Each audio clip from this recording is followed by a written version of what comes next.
Welcome to the 6th video of Microsoft Word tutorials.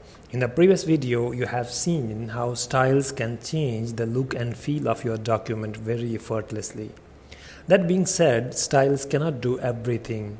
To control the look of your text precisely, you need to know how to change the elements of your text manually. So in this video, we are going to look into it. First, we will learn how to manually change the look of characters, and that is character formatting. Character formatting can be applied from one of the three locations. One is Mini Toolbar, which contains several commonly used formatting commands. It appears after you point to the selected text.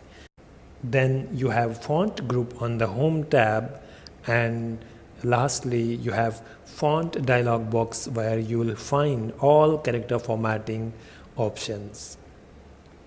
You try to format the text in your document by changing its font, its style, its size, its color, and underline style.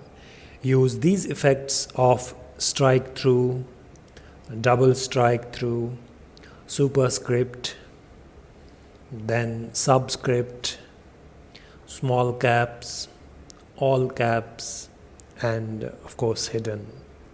If you want to change the character spacing, select the advanced page of font dialog box. You can play with other properties to see their effect on character spacing. I will only change the spacing option by 10 points instead of 0.25 points, which is by default. Alright, so that was how to change the look of characters manually. Now let's see how to change the look of paragraphs in our document. You all know that in Microsoft Word, paragraphs are created by pressing the return or enter key. So as a matter of fact, paragraphs may contain just a single word, a sentence, or multiple sentences. You can change the look of a paragraph by changing its alignment, by changing its line spacing, before and after spacing, and indentation. You can put borders around the paragraphs and you can apply various shades. We will start with indentation first. The quickest way to change the indentation of your paragraph is to click the increase indent and decrease indent buttons. Another way to change the indentation of paragraph is to drag the markers on the horizontal ruler. There are 4 different markers which indicate different types of paragraph indent. We have first line indent, which determines where the first line of the paragraph begins. We have hanging indent, which determines the start position of the lines of paragraph, other than the first one, of course. Then we have left indent, which indents the whole paragraph to the left end. Then we have right indent, which indents the paragraph to the right end. You can also set the indentation from the paragraph dialog box. Okay, so that was about indentation. Now we will glance a bit on paragraph alignments. We have align left, that aligns each line of the paragraph at the left margin. It will leave the right side of the paragraph ragged. You can use Ctrl+L keyboard shortcut to left align your paragraph. Center aligns the center of each line between the left and right margins, and as a consequence, both the edges of the paragraph, that is the left edge and the right edge of the paragraph, will be ragged. Keyboard shortcut to center align your paragraph is Ctrl+E. Align right, it aligns each line of the paragraph at the right margin. It leaves left side of the paragraph ragged.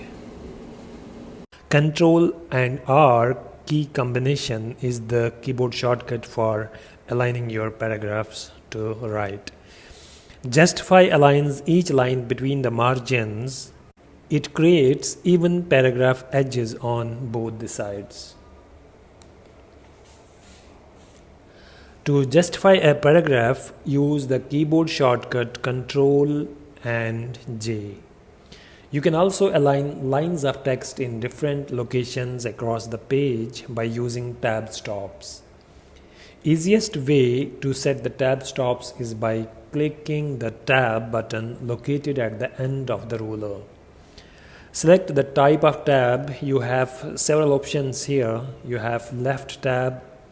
It aligns the left end of the text with the tab stop. Then you have center tab, which aligns the center of the text with the tab stop. Then you have right tab, which aligns the right end of the text with the tab stop. And then decimal tab aligns the decimal point with tab stop. Bar stop draws a vertical line at the tab stop position. So after selecting the particular type, click the ruler where you want the tab stop. You can change the position of tab stop by dragging it to a new location. And similarly, if you want to delete it, you can just drag it away from the ruler. Now let's create a tabbed list to see it in practice. Add left tab here, then center tab here, then here right tab, a bar tab, just for practice, and a decimal tab here. Alright, now start entering the data, and after each field press tab key to move to the next tab stop.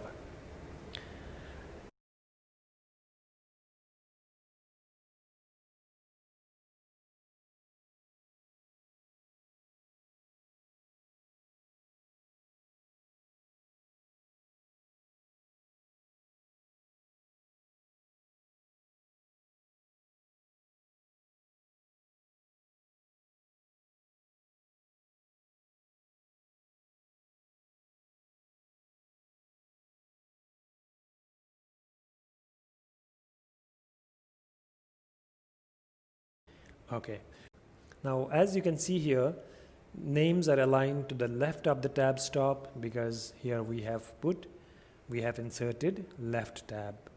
Similarly, yes no column is aligned to the center of the tab because here we have inserted center tab, and then numbers are aligned to the right, and then there is a vertical bar, and then the decimal points, they're aligned to their decimals because of the decimal tab stop.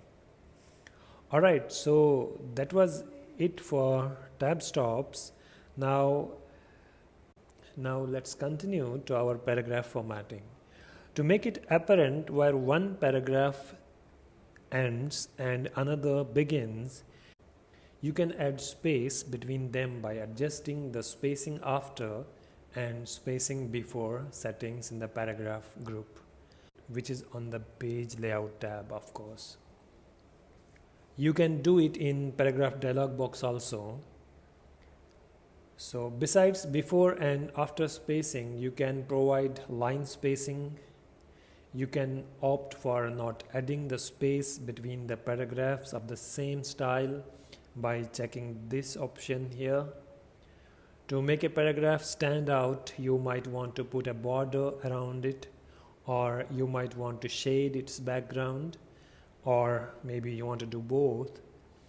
So to do that, click the border arrow in the paragraphs group on the home tab.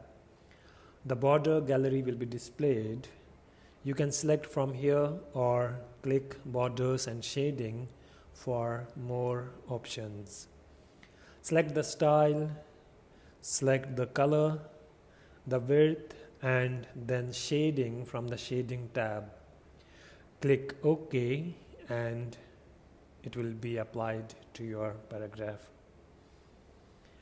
Alright, now let's learn about creating and modifying lists in Microsoft Word.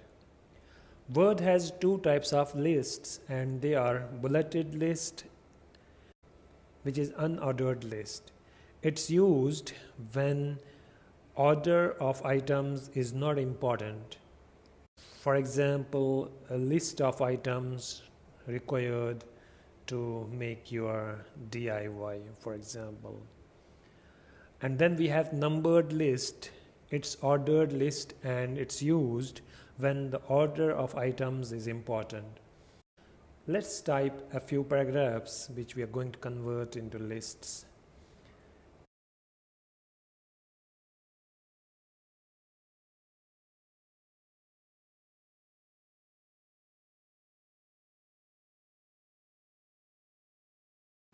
Alright, okay. Now select Home tab. In the paragraph group, click Bullets button with the paragraphs still selected. Click Bullets arrow, the Bullets gallery appears. Select the style. Alright, so if you want numbered lists, select the numbering button. You can add new paragraphs to the list, delete the existing ones, and so on. You can also increase the level of hierarchy of each item by pressing Tab key, and similarly to decrease the level, press Shift and Tab key together. Or you can press increase indent and decrease indent buttons also. So that's it for this video. In our next video, we will be talking about how to organize information in columns and tables. Till then, goodbye and have a good day.